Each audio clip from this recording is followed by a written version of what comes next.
She had 12 minutes to save everything she'd built, yet found herself stranded in the middle of Houston, powerless for the first time in her life.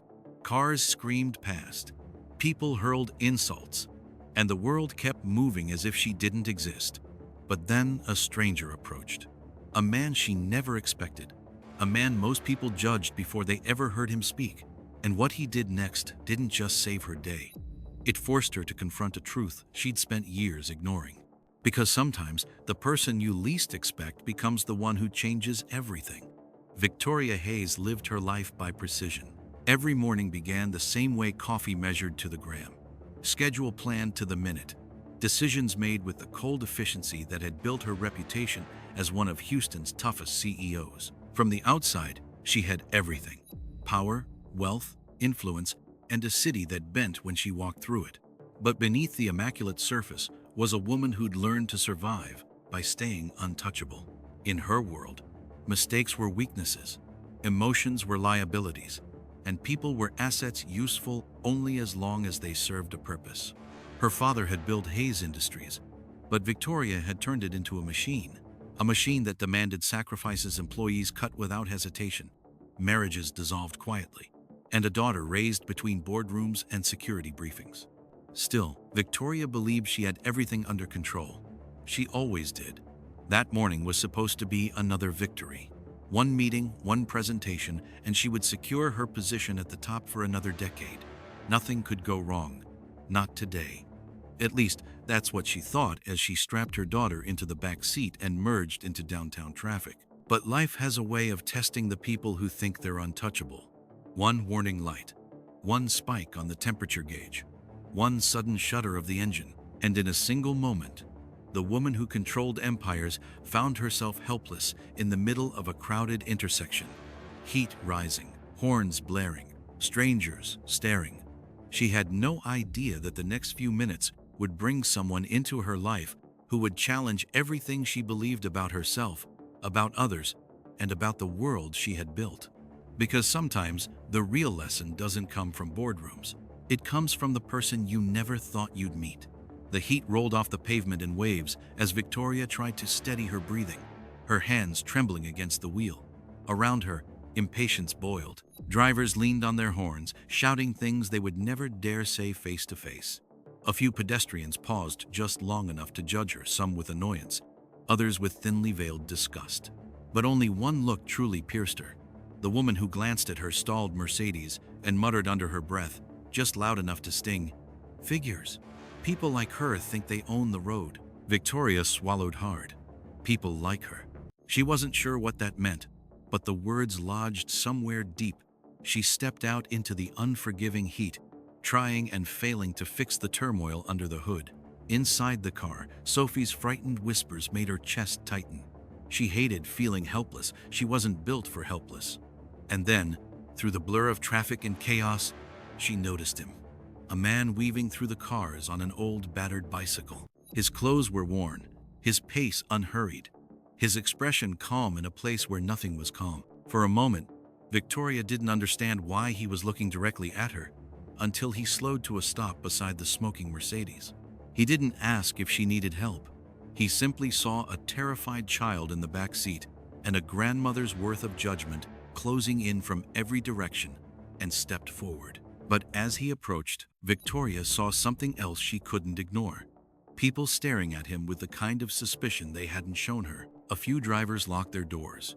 Others glared openly, lips tight with disdain. Someone even leaned out of their window and shouted, "Hey man, leave the lady alone!"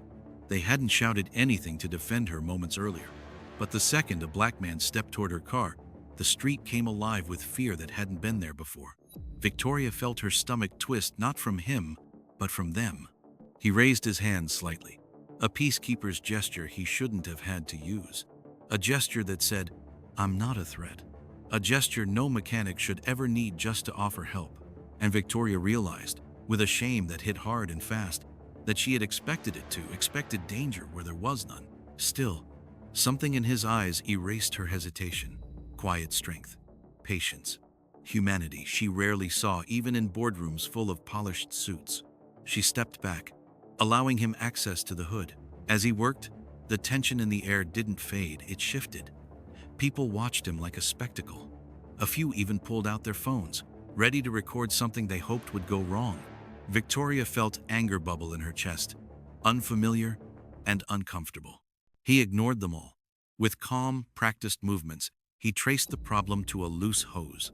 But just as he found the issue, an officer directing traffic began walking toward them, hand hovering near his belt, eyes fixed not on the broken car, but on the man fixing it. Victoria's breath caught. She knew what that look meant, and she wasn't sure she was ready for what would happen next. The officer approached with a sharp, deliberate stride, the kind that made every muscle in Jerome's back tighten. His hands stilled inside the engine compartment. Not because he was doing anything wrong, but because he'd learned, painfully, that even an innocent movement could be twisted into a threat. The street noise faded. The heat, the horns, the chaos, everything folded into a single, suffocating moment. Victoria saw the change instantly. The confidence Jerome carried while fixing her car drained from his face, replaced by a quiet fear she had never seen in a grown man. A fear he wore like second skin, a fear he shouldn't have had to know. "Sir," the officer barked, "step away from the vehicle." The people who had ignored Victoria minutes earlier suddenly leaned in, phones lifted, faces sharpened with anticipation, hungry for drama, ready to assume the worst. Victoria opened her mouth, but the officer cut her off. "Ma'am, is this man bothering you?" The question hit her like a slap. Bothering her? He was the only one who'd stopped to help. The only one who'd cared about her daughters shaking hands in the back seat. Jerome slowly raised his palms, oil-stained and open, staying perfectly still. "Just helping with the engine, sir." His voice was low, steady, but edged with a lifetime of knowing how quickly things could go wrong. The officer stepped closer. Too close. "License? Registration? You got any reason to be under this woman's hood?" Victoria felt something ignite inside her: rage, disbelief, shame. For years, she had lived insulated from the world's harsher realities, but now one was unfolding right in front of her, threatening the man who had just saved her day.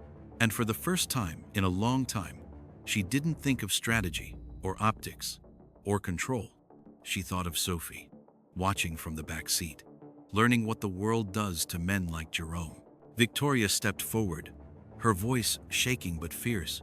She knew she had one chance to stop this from becoming another headline. But would her words be enough? Victoria didn't remember the exact words she said, only the conviction behind them. Her voice cut through the noise, steady and unmistakable. As she stepped between Jerome and the officer, she made it clear he wasn't a threat. He wasn't a stranger. He wasn't a suspect. He was the man who had just saved her and her daughter from a dangerous situation. The officer hesitated, the tension in his shoulders slowly loosening as the crowd's disappointment rippled through the air. One by one, the lifted phones lowered. The moment didn't end with sirens or headlines, but it left a mark deeper than either of them realized. When the officer finally walked away, Jerome didn't celebrate. He simply lowered his hands, exhaling a breath he'd been forced to hold far too many times in his life. Victoria saw it, the quiet exhaustion of a man who had learned to survive in a world that rarely gave him the benefit of the doubt. She thanked him again, more sincerely than she ever had. But the truth was, no thank you would ever erase the reality she had just witnessed. A reality she had been sheltered from her entire career. A reality Jerome lived with every day. Later, in her boardroom, surrounded by polished marble and silent executives, Victoria couldn't shake the image of Jerome standing in the sun with his hands raised. She had built her world on power and control. Jerome had built his on resilience and compassion. Yet only one of them was treated like a threat for simply existing. The encounter didn't just fix her car. It cracked open her perspective. It made her question the systems she benefited from and the ones Jerome was forced to endure. Because racism doesn't always scream. Sometimes it whispers in assumptions, in glances, in the way the world reacts when a black man dares to step forward and help. So the question is, how many more moments like this will we witness before we finally decide to change what's behind them?